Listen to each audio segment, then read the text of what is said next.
Putusan MA nomor 604 inkrah, ahli waris Frans Busupatirane dinyatakan pemilik sah lahan sengketa. Sengketa kepemilikan lahan antara ahli waris Frans Busupatirane dengan Angki Patirane terkait area yang diberikan Sinode GPM untuk digunakan dalam pembangunan gedung milik Universitas Kristen Indonesia Maluku atau UKIM akhirnya memperoleh kepastian hukum tetap.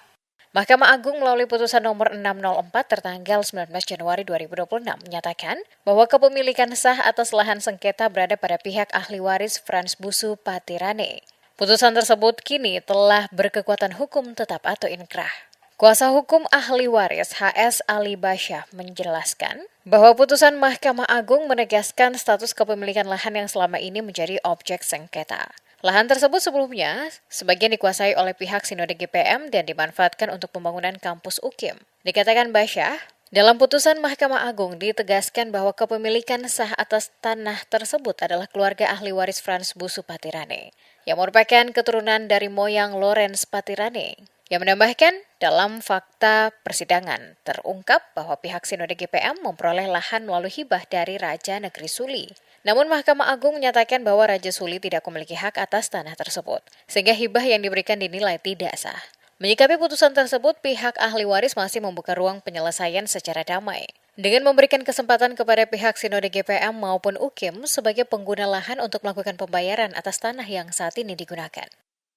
Bahwa Mahkamah Agung sudah memutuskan bahwa pihak klien kami, yaitu Pak Frans Busupatirane CS, telah memperoleh keputusan yang punya kekuatan hukum tetap atau inkrah bahwa dimenangkan statusnya, putusannya. Yang objek sengketanya sebagian itu dikuasai oleh pihak Sinode, diperuntukkan pembangunan UKIM. Dari hasil fakta persidangan terbukti bahwa pihak Sinode memperoleh hibah dari mantan Bapak Raja Suli, yang dalam hal ini di dalam putusan dinyatakan sebagai orang yang tidak berhak. Oleh karena itu, pihak klien kamilah yang dimenangkan dalam masalah ini.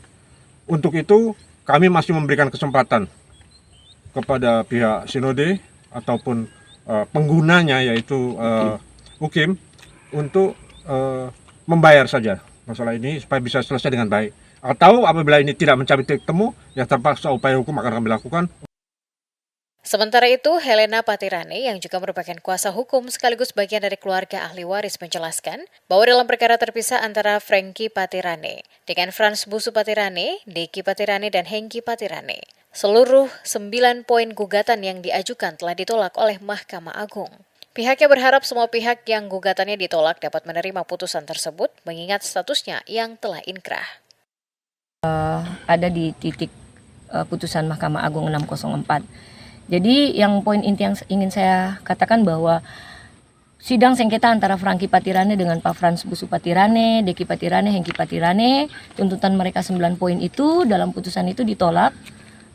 Putusannya isinya ditolak. Jadi 9 poin tuntutan mereka itu untuk ahli waris sudah terbukti mereka bukan ahli waris, dan juga penguasaan atas tanah dan silsilah dati kami itu diakui, dan juga tentang dugaan kami sudah menerima pembayaran dari UKIM sudah diputuskan tidak benar. Jadi semua pihak yang mendiami 5 tanah dati sebagai objek sengketa harus tunduk pada aturan hukum yang berlaku.